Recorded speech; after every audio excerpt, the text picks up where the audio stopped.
Hey everybody, this is PSVR2 Villain, and welcome. Today we'll be doing a review for Toss on the PSVR2. I would like to thank TJ Anhorn for sending me a key to review the game. I'll do my best on this review. So what is Toss exactly?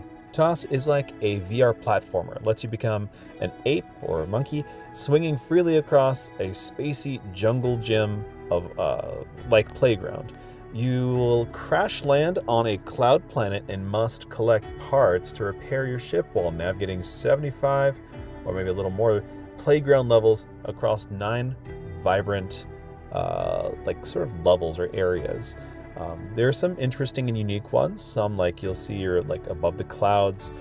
There might be a tornado, and it goes on. There's a lot of interesting visuals in this. In regards to this game, you could be, say, standing or sitting. I prefer to sit initially, but later on, because I was getting more involved in the game, it felt better to stand and have access to a larger area, because more often than not you may actually be leaning left or right, and you got to be careful with this one. You may accidentally jump to try to grab something, but you may hit the ceiling, so just be cautious of your surroundings.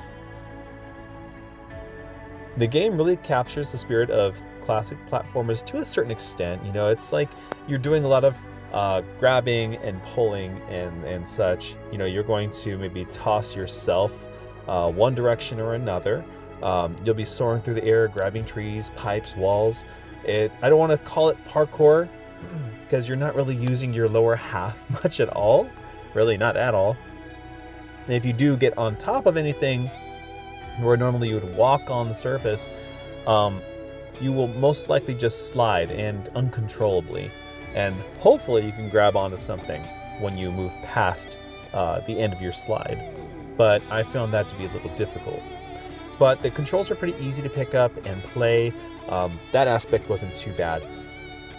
It was mostly getting used to how to control, you know, like sending yourself one direction or another and not accidentally throwing yourself off the path, the straight path. So you do have to kind of get a vibe for how to do that, but it comes pretty early on.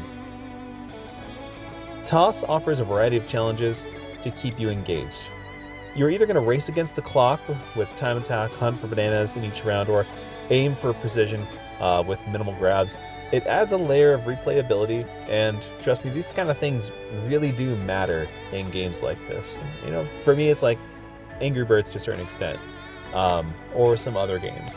You do want to have some challenges, you know, to do things the least amount of grabs and get through the levels as fast as possible. I mean, personally, I was trying to go through the games mostly just as fast as possible, because there was a lot of difficulty with trying to get all the fruits or flowers, or anything else. There was a lot of difficulty with that, but that would add to the fun, so I'm sure there's some completionists that like to do that sort of thing. If you're the competitive type, you'll love the social aspect of it, where you can compete against other people's times and ranks. Personally, I am okay just getting through the level, but yeah, there's a decent amount to do on here. A quick word of caution. Don't forget to keep an eye out on real-world surroundings. I've had a few close calls myself where I nearly hit something.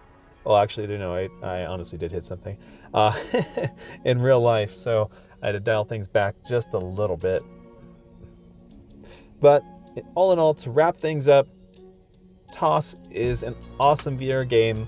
Platformer. I think most people will be able to get into it, whether you like to sit or stand. You know, find what works for you and what helps you perform best. It captures the essence of platformers in a certain way and adds a unique twist to it in regards to that first-person VR experience. I've had a blast playing it, and that's why I'm going to be giving it a 4 out of 5. In my personal opinion, something like this has a lot of replayability, and it's something that you could easily share with people that come over. Some VR games can be kind of a one-trick pony. You start playing it, there's really not a whole lot else to keep you intrigued. this, I feel like there's a lot of challenges to keep you coming back for a while. And I will say the challenges are quite interesting and quite, well, challenging. That's it for the review. I really hope you guys like this. If you did, head over to the PlayStation Store, pick this up. It's about $20 if it goes on sale. Even better, go pick it up then too. In any case, thank you guys for listening, and I hope you have a great rest of your day.